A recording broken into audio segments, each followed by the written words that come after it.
Sobrang hirap at nakaka-challenge talaga ang preliminary interview doon sa Miss Universe kasi dito na nila itetest ang mga brain cells ni Chelsea Manalo.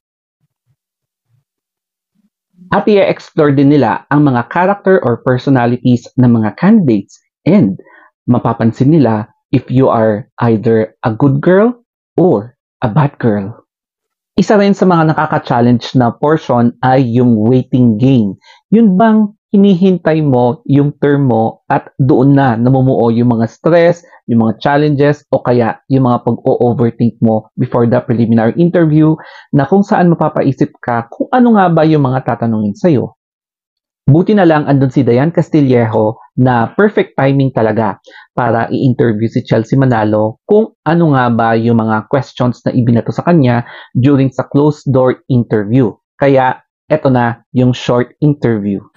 Actually, yung mga tinanong lang nila sa akin is more about personal questions about you are. They want to show they want to know your personality more than of having that crown. It's beyond the crown that they want to know who can be that next Miss Universe. What did you show up about your personality sa mga judge? Who I am as a Filipina. I think it's more than enough for them to know the power that we have as Filipina women to finally win the next Miss Universe crown. And I'm happy ko dun sa closer interview because they finally now know my personality. They know now my character, my intentions. Hindi ko alam kung ako lang ang nakapansin pero mukhang nag-iba talaga yung approach nila sa preliminary interview by just allowing the candidates to show off their personality or basta sagutin lang kung ano yung tanong. Marang inaantay ko yung word na advocacy na gusto nilang ipa-clarify sa mga candidates in which mukhang hindi masyado, di ba? Walang advocacy. So since nagkaroon na ng 50-50 ownership between si Madam Ann and yung Mexican na owner, mukhang binalik nila yung Trump era sa pag-select ng mga candidates. So while Chelsea was saying na she is showing her personality, ina-answer lang niya yung question, parang yung tumatak sa isip mo is inoobserbahan ka basing from the beauty, body, brain, mga ganyan na kineme na ginagawa din sa mga ibang pageants. So mukhang binalik yung ganong strategy. So habang nagsasalita ka, parang ina-up and down at up and down ka. Tapos yun na yun. So kung natipuhan ka nila, edi swerte mo. Tapos kapag pinakita mo yung confidence power mo, confidence factor, sinagot mo ng maayos, tapos prepared ka talaga parang sa interview kumbaga na if you show your confidence by presenting yourself well, answering the questions without any signs of nervousness, and very coherent yung mga sinasabi mo, on point, tapos nagbibigay ka pa ng mga pasabog, edi magkakaroon ka talaga ng very good impression regardless kung meron kang advocacy o wala. Basta ang importante, i-impress mo sila during the preliminary interview. Pagdating naman kasi sa advocacy, yung pagkakaintindi ko dito is medyo merong pagkakaiba ulit, 'di ba? Since meron ng isa pang owner, so ang mamamahala na lang sa mga advocacy ay yung nasa Committee for Voice for Change ng Miss Universe Organization.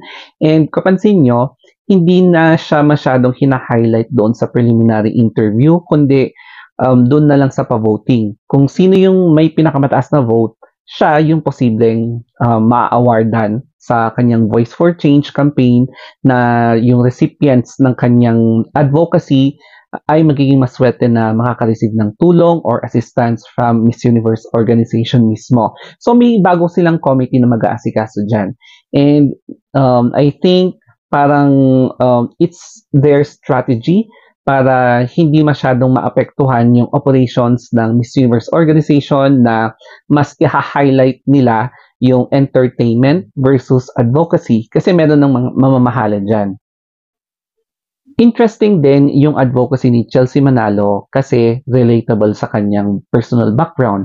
So yung supporting the children of migrant workers abroad, eto kasi medyo may malaking impact sa psychological and mental capacity ng mga anak ng mga migrant or OFW workers na andito sila nag-aaral without the presence of their provider or primary caregiver, the parent, the guardian, mga ganyan. So, minsan, nagiging challenge ito kasi kung sino sana yung pagsasandalan mo kapag may problema ka ay hindi sila nandito. Kasi nga, kailangan nila magtrabaho abroad para matustusan yung pangangailangan such as allowance, bayaran sa bills, and pag-aaral.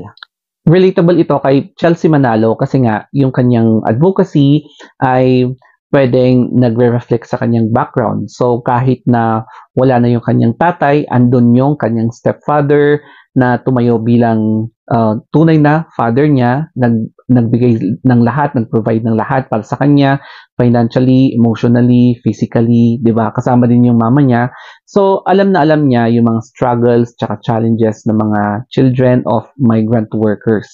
After ng preliminary interview na hindi ko alam kung korekto na 60%, eto na yung swimsuit na 20% and yung kanyang gown na 20% and baka magiging 50-50 or 40-40 at 20% na lang ang preliminary interview kasi nga nag-iba na ang management.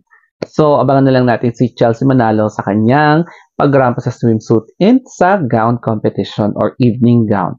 Okay, so thank you so much for watching. Have a nice day and abangan ko na lang kayo. Abangan nyo na lang ang mga next na i-upload ko. Okay, so thank you and bye-bye.